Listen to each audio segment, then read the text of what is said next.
He came to us via a recommendation from someone at the Upjohn Institute who knows the work he's doing, and we, as a board and individually, some of us have had some discussion with Leo Cooper, a local resident. Most of you have probably seen the bio in the flyer and in our newsletter, so I won't give you all the details, but he's local. He's been very interested in Jewish genetics and genealogy for a very long time, and now is part of what I consider a remarkable study to show where we came from to a large extent. So, on that note, I will turn it over to Leo. Hopefully he will have some time at the end for questions, and those of us on the board will be out in the lobby later if we have questions about Federation. Thank you, Jacob.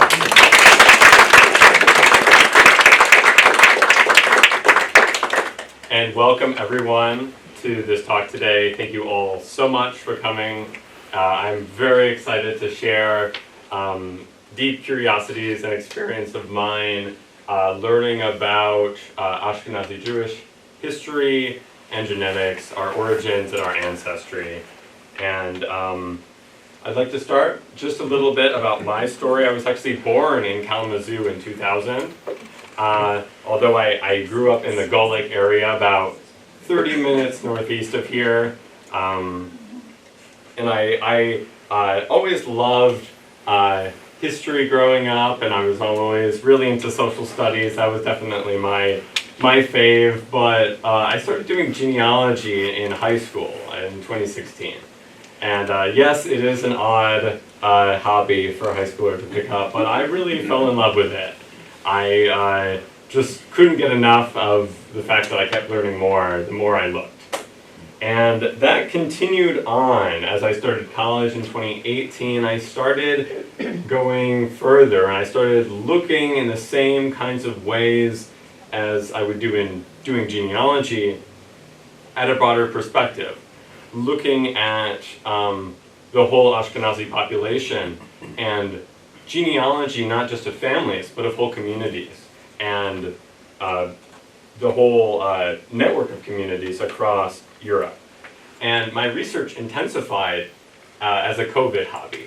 I found myself with a lot of time and nowhere to go, and I did a lot of work. And some of the work that I'll be sharing today is the first time I've ever shared some of this COVID-era research publicly. So I'm excited to share some of that. And I graduated last year from WMU with a degree in anthropology. That's my formal background. And if you know about anthropology, you may see some of that seeping through. But enough about me. Let's talk about what I'm curious about. And that is primarily, what is ancestry? Just thinking about, how does ancestry work? What actually is it? How does it relate to culture and language, but also how does it relate to evolution and the human past? And especially, what is its relevance today? These questions deeply interest me. I'm very curious about what ancestry actually is and how we can think about it, how we can learn more about ancestry. So this presentation will be focused on ancestry. And for me, the way I research ancestry is a combination of two forms of study. One field of study that I participate in is called population genetics.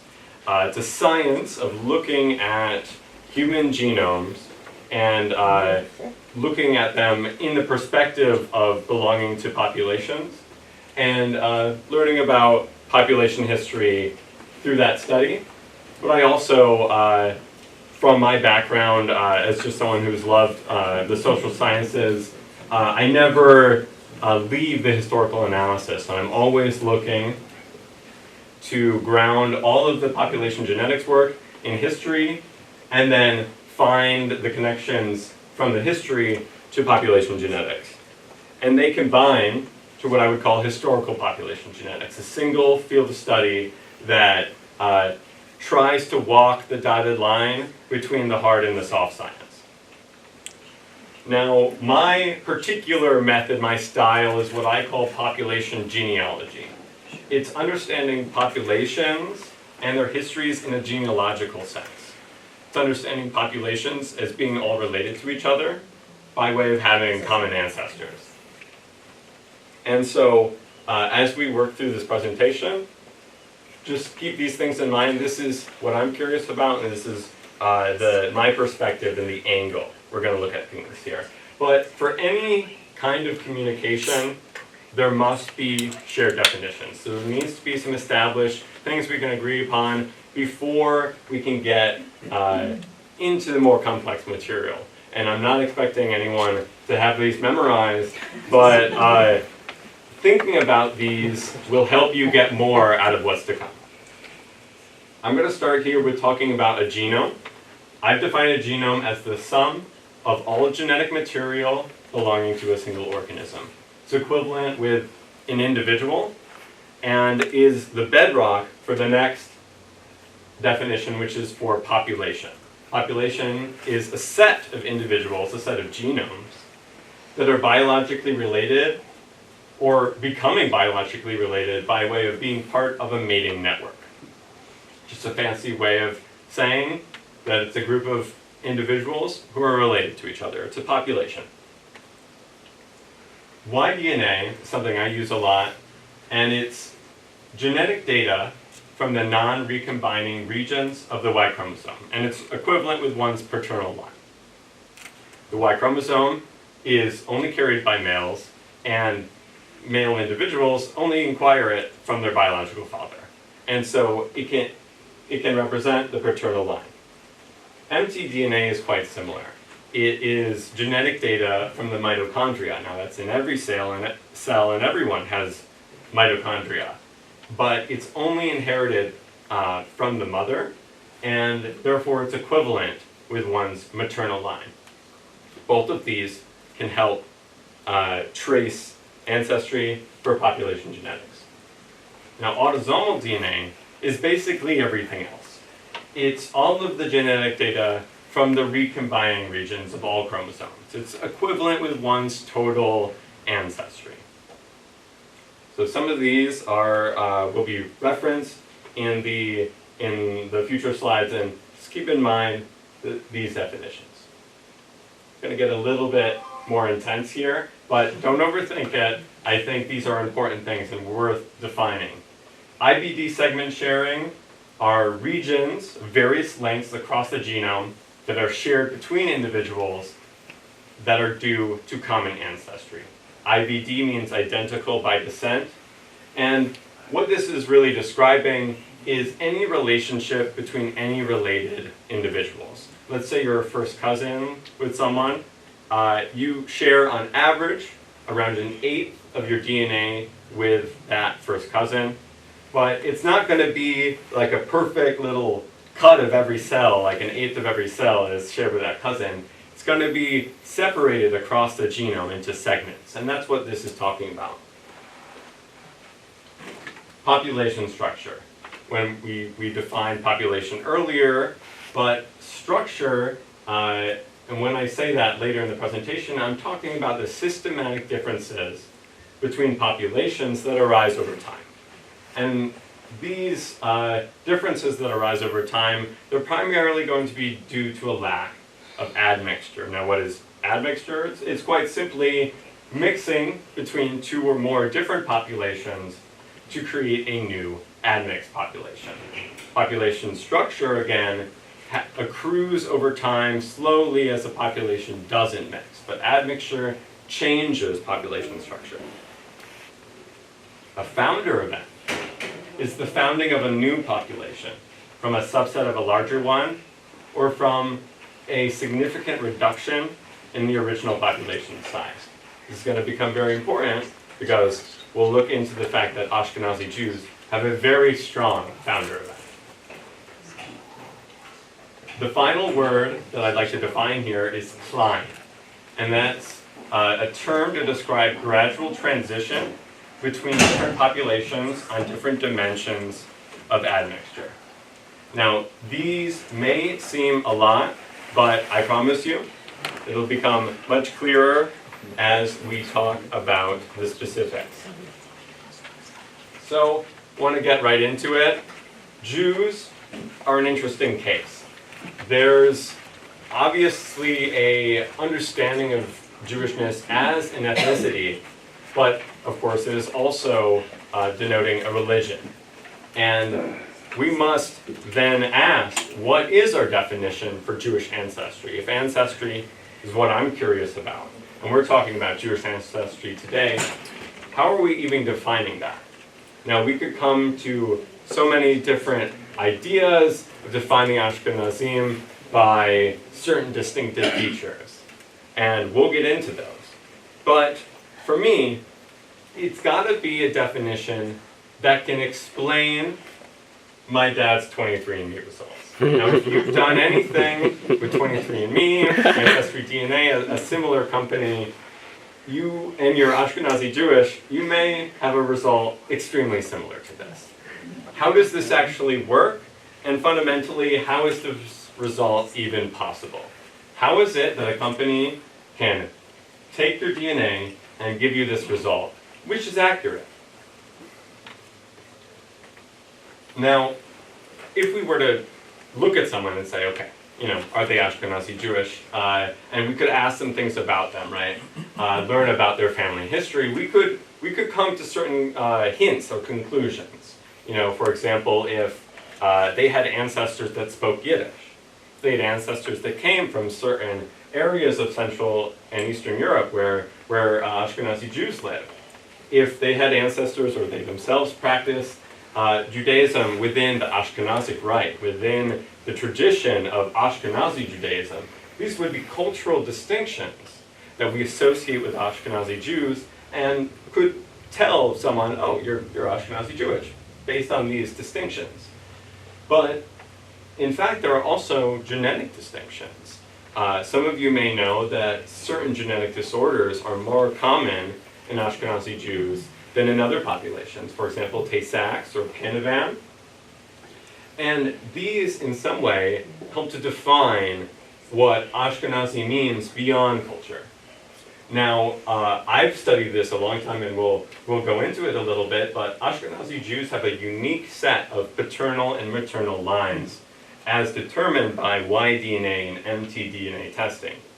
Now, no other population has structure like Ashkenazi Jews on these dimensions, and these also help to define Ashkenazi ancestry beyond any culture. Now, another one is the high rates of identical by descent, or IBD, segment sharing between individuals. If you've ever tried to do genetic genealogy, being an Ashkenazi Jew, you may have had a lot of difficulty because you have 40,000 relatives on 23andMe. This is due to high rates of identical by descent segment sharing.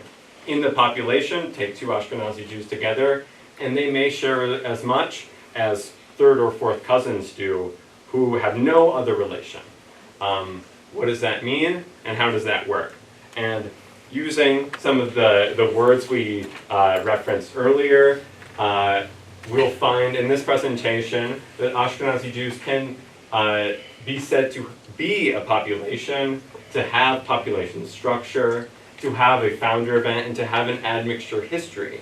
And all of these contextualize our definition for Ashkenazi and Ashkenazi ancestry. It's not just culture, it's not just genetics, it's both.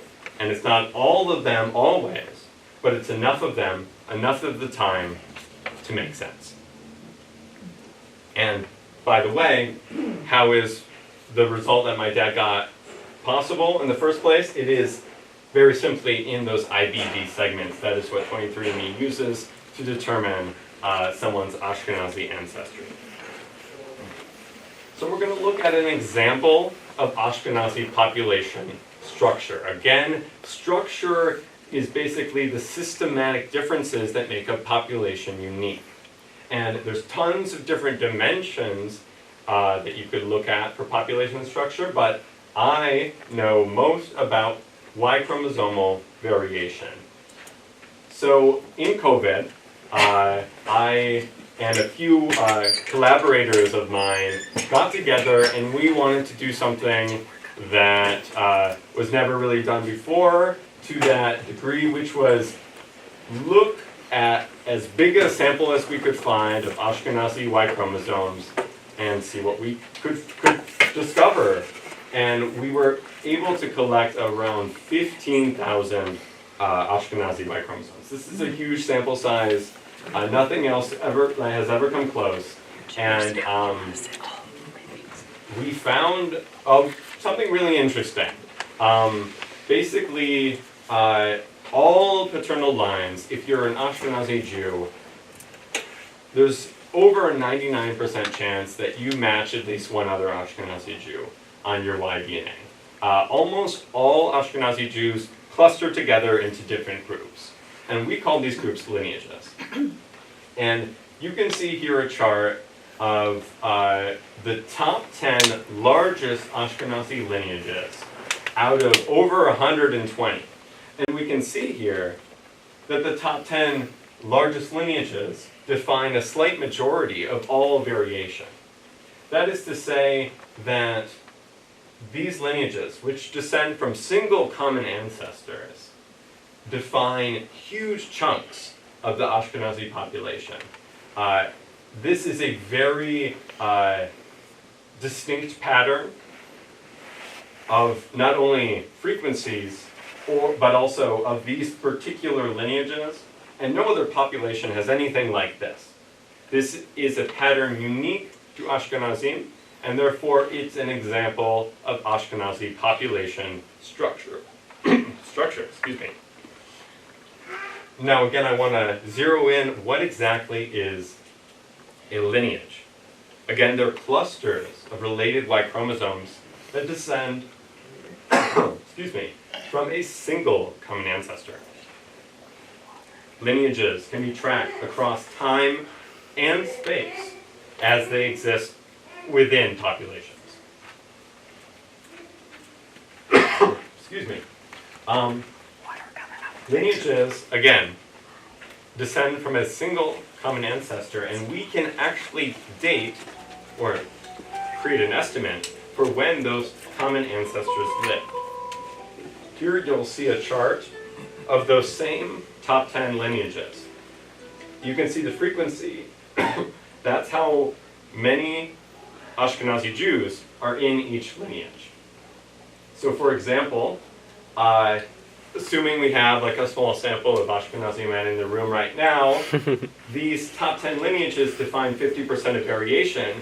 50% of those lines in this room right now should fall in these lineages. And we can see that the TMRCA, or the time to most recent common ancestor, the estimate for when these lineages were a single individual, these are common era dates, all fall in the first millennium CE. And they're all, in fact, except for one, in only a few centuries, the 7th, 8th, and 9th centuries. These are when Ashkenazi Jews were not communities, but were single individuals. So what we were just looking at is just the top level. Thank you so much. Appreciate that a lot. What we were just looking at was just the top levels of those lineages, when all of the Ashkenazim in each had their very top common ancestor. But we can look at all of the TMRCAs throughout the whole lineages from the start to the present.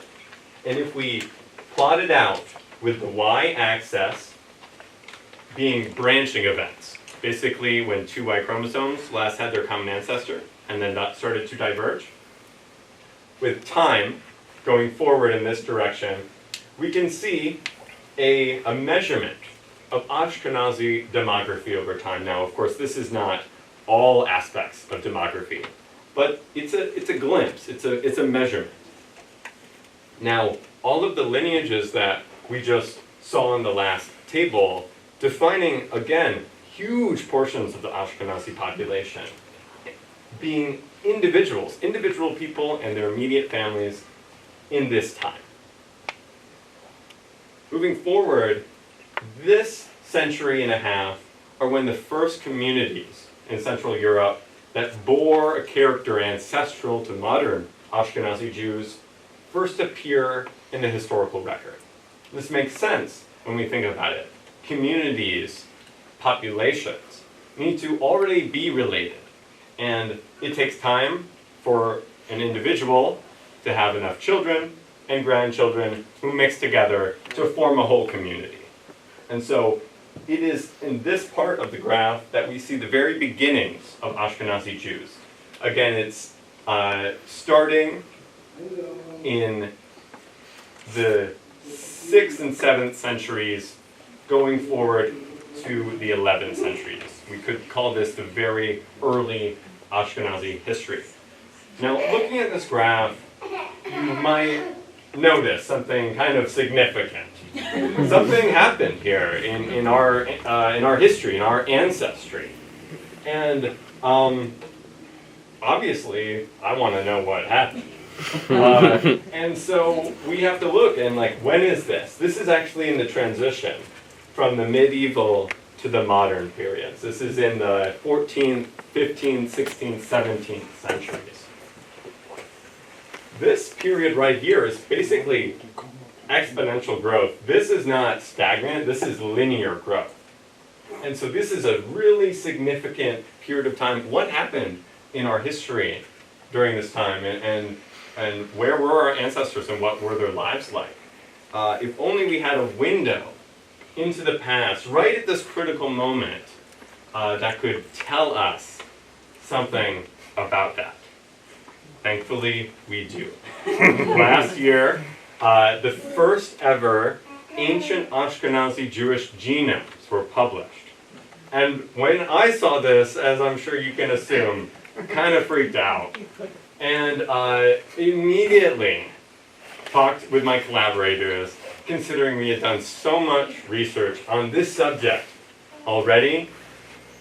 We considered our options, and we reached out to the authors. And we said, you have a great paper. We are so lucky that you made this, but you missed a thing or two. And one thing led to another, and we ended up being added as authors onto the paper after we contributed new analyses and ideas. And the main authors of the study, Dr. Waldman, Dr. Carmi, took the time out of their busy schedules to hear us out and to appreciate that they had missed some things and to do the difficult work of trying to get those new analyses in as much as possible. And so just want to say thank you to them for hearing us out. Not all scientists are that open-minded, that willing to change their research to make it better. And I'm very happy that all the people we could have reached out to, it was them. And so I'd like to go into the Erfurt site and what we learned about it. Erfurt is a city in Germany. It's located in central Germany in the German state of Thuringia. Now, you might ask, how is it that a medieval Jewish cemetery got DNA tested anyway? So it's an interesting story. Basically, Erfurt, as having Jews, as having a Jewish community, had been known since at least the 13th century, probably earlier. Now, there was a large pogrom around the Black Death in the city, and there were no Jews at all during the Black Death times after that pogrom. However, only a few years later, in the mid-14th century, a bunch of Jews started to move back to Erfurt, and very quickly became one of the biggest Jewish communities in Germany. And this community continued on for about 100 years, until another kind of expulsion event kicked all of the Jews out of Erfurt, and that was the end of that community. Now, the graves that you're seeing here, basically what happened is that the cemetery was used by the second community, the one that came after the Black Death. And after the Jews left, the villagers took all of the tombstones away to use them in buildings, new buildings. as was the practice, and eventually built a barn on top of the bodies. And it was only in the 21st century where the city of Erfurt was like, we have this old barn sitting here, we need to take this down, it's a hazard in our city. Only then did they actually realize that there were bodies down there. And so basically there was a rescue excavation to get them out. No one knew they were Jewish yet. And kind of went from there. I can answer more questions about the exact details of how it was okay to take DNA from these individuals, but want to keep moving. We can leave that for the question period. Basically, we're going to start looking at now the actual results of the Erfurt genomes and what they tell us about ancient Ashkenazi Jews. Now, thinking before with the word admixture, that meant mixing between two different populations. And the truth is that all human populations have their own unique admixture histories. But it became very clear very early that the Erfurt individuals that we got genomes from were not exactly what we may have expected. This individual, the green individuals right here, which I've circled in green, are modern Ashkenazi Jews, and the other two circles on both of their sides are Erfurt individuals. It seems that there are some Erfurt individuals with admixture that plots them to the right, and other admixture in other individuals that plots them up and to the left on this chart. We can see that there's kind of a line, what we might call a cline, which is the gradual transition between different populations on different dimensions of ancestry. And what's so interesting is that modern AJs fall on a cline between both groups. So modern AJs could be almost implied to be descendants of both groups, and descendants of admixture between both of these groups. But how is it that these groups were different anyway, and in what more ways can we determine that this difference isn't randomness or isn't something else? So looking here, this is a model of ancestry for the Erfurt individuals. And we can see here in red evidence of admixture, historical admixture with an Eastern European related ancestry. And it peaks almost in all cases in Erfurt EU individuals. That's why they're called Erfurt EU, just because they have more European ancestry. So that helps to clarify why there's a shift here on this graph. It's because of this ancestry's presence. Now, we also were able to look at the ratios of stable isotopes in these individuals' teeth.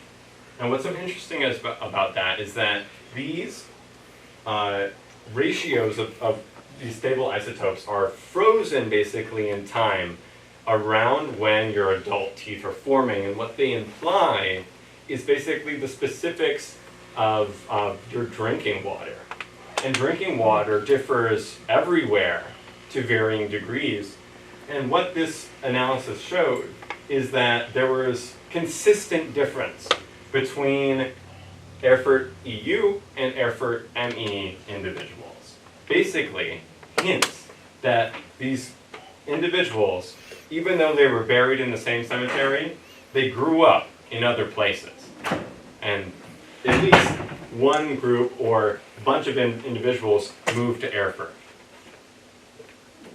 And so we're stuck with this kind of conundrum almost, and we have so much contributing evidence to this idea that there were two kinds of Jews in late 14th century Erfurt. And this is only from population genetics. This is not yet from the cultural sides of distinctiveness that can define populations and ancestry.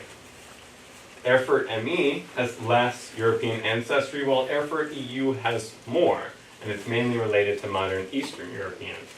Both have a unique isotopic signature.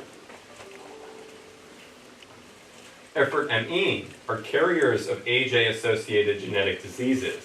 In fact, one of the Erfurt ME individuals carries a mutation that I inherited from my dad for familial Mediterranean fever. It's the same mutation that I share, my dad shares with an Erfurt ME individual. Whereas Erfurt EU, were not found to be carriers for any known Ashkenazi genetic diseases. Erfurt ME has similar admixture results to modern Ashkenazi Jews from Western Europe. While Erfurt EU are not similar to modern Jews, but still seem related to modern Jews from Eastern Europe. And finally, Erfurt ME are carriers of Y chromosomes and mitochondria that are common among modern AJs from Western Europe today, whereas Erfurt EU are mainly carriers of Ys and MTs that are rare among modern AJs from Western Europe. So we have all of these hints that there was some real population structure, some systematic differences between these groups, and yet they were buried in the same cemetery, and seemingly there was no distinction made among them. Now, how are we to make sense of this? And this is where, for me, it gets crazy and just in terms of luck. The fact that we have the Erfurter Judenbuch. Now, this source is basically a list of all of the Jews who rented homes in the town, the exact community that we have these genomes from. So we have their names, and we have their origins, which are listed in the source. And their origins are shown here on this map. Now, you can see that after the pogrom and then resettlement, most Jews came from relatively nearby Erfurt. It was mostly a resettlement of the broader region, centralizing into this town. Okay? But we also see that a bunch of Jews also came from this eastern area, and these Jews were not present in Erfurt earlier based on the evidence we have from there. And in the source, we can actually see that many Jews from this region had Slavic names, especially female names. So we already have some hints in historical documentation that there would have been some diversity in Jews in Erfurt, and we can basically look at the names and look at the samples and be like, even though we can't match them up, some of them could literally be the same. And this grows into a whole world of study into Ashkenazi history. And no one has done it better than Dr. Alexander Bader, who wrote this book, The Origins of Yiddish Dialects. In this book, he makes the claim that there were two kinds of Jewish communities in medieval Europe. I'll try to say that again. It's not just that there were two kinds of Jews, right? Because there's diversity in Jews, but there's two kinds of Jewish communities. There's two kinds of Jewish cultures in Central Europe at this time that were different. And he associates these with the B'nai Ches and the B'nai Ches. And these are related to the terms Ashkenaz, where Ashkenazi comes from, and also the scholarly term West Canaan. And let's learn a little bit more about them. Basically, in the 10th century, we have the first hints at Jewish communities in Central Europe. They appear in the Rhineland, where Mainz and Worms are mentioned first, and also in this more easterly region, at the border of Central and Eastern Europe. And we have records talking about the presence of Jewish settlements in Prague and in Regensburg at this time. And so we have what you call synchronous appearances of these communities in Central Europe, but mounting evidence reveals that these communities were not initially very closely related to each other. They seem to be independent communities, independent forms of doing the Jewish thing here in Central Europe. And we have some fun hints, in my opinion, at how that difference was realized. And so some of the differences between these groups lied specifically in the pronunciation of Hebrew.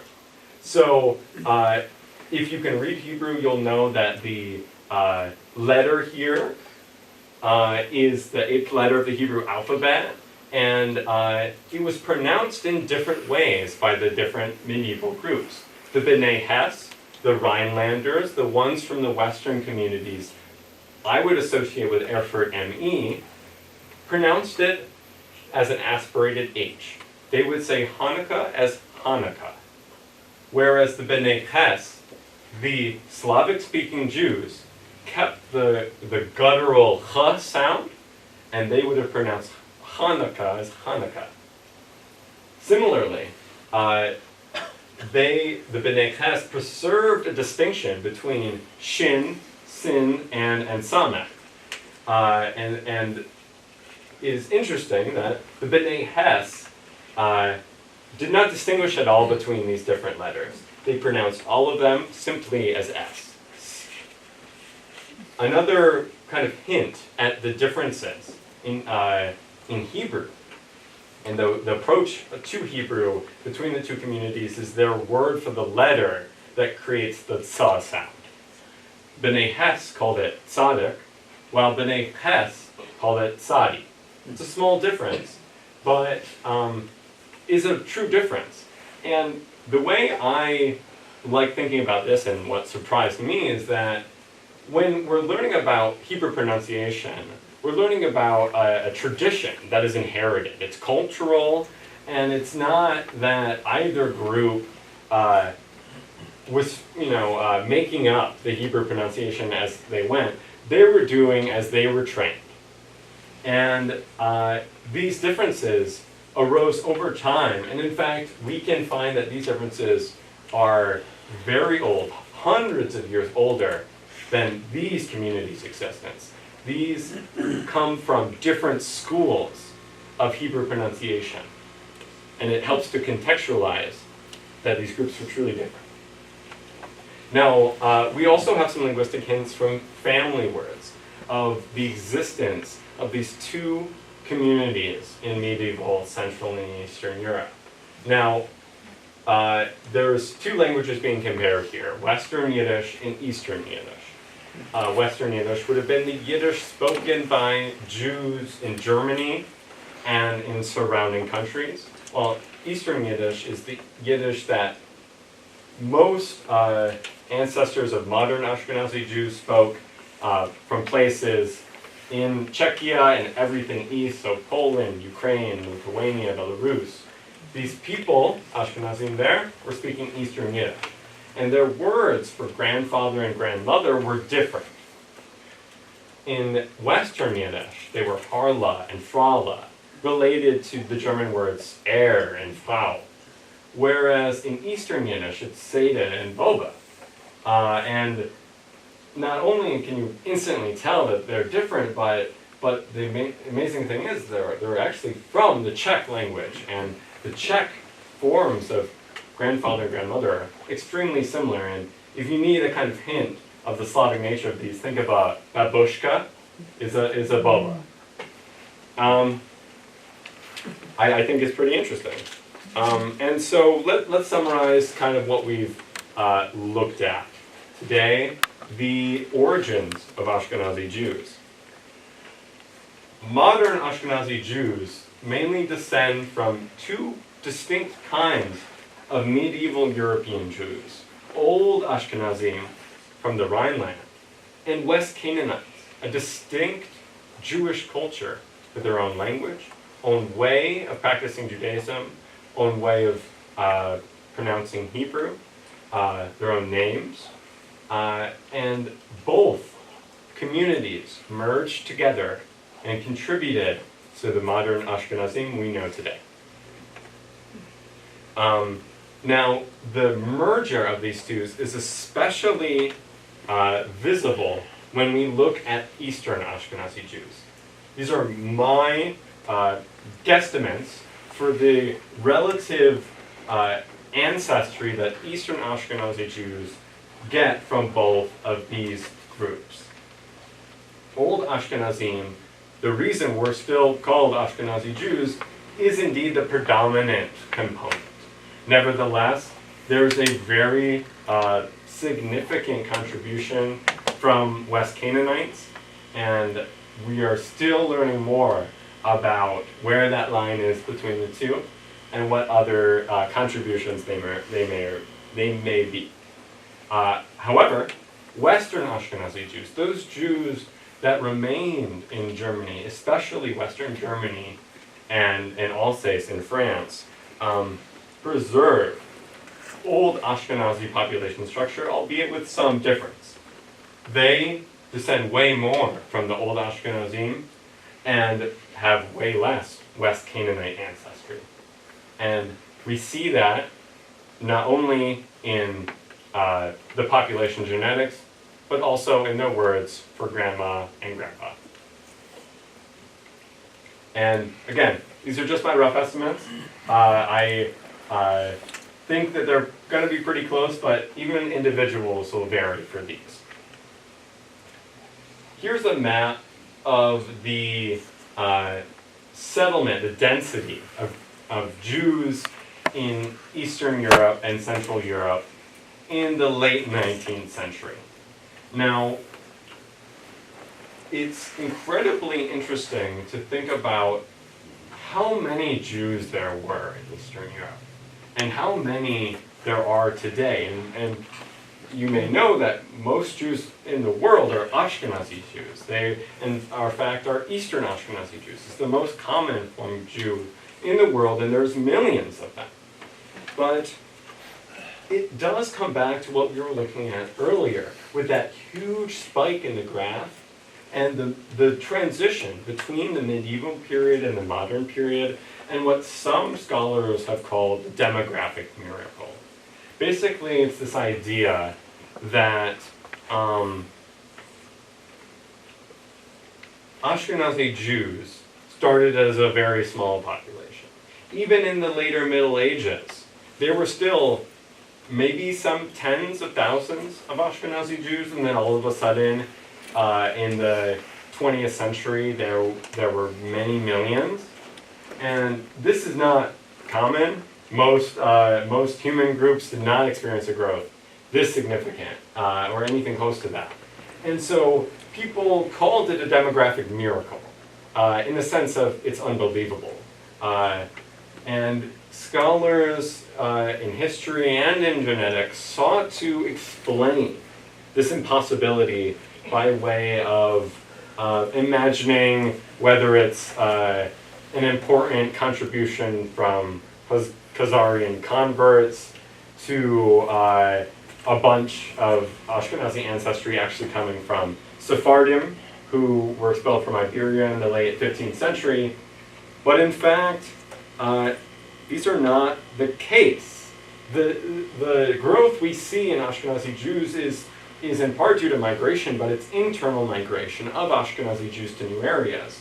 We can tell using the Erfurt genomes that the ancestry that defines Ashkenazi Jews was already there before the group, before the growth, and it was there critically at the exponential point where that growth really took off. And this new idea that we have is that rather than trying to find an explanation from some kind of external source for how this population, how our ancestors could have gone from so few to so many so quickly, is, I think, in some way from the fact that we still know so little about the West Canaanites, and we are only now beginning to appreciate that these two different Jewish groups lived in Central Europe, merged together at the exact point when the population exploded. And the way I put it is that by coming together, they became something much more than the sum of their parts.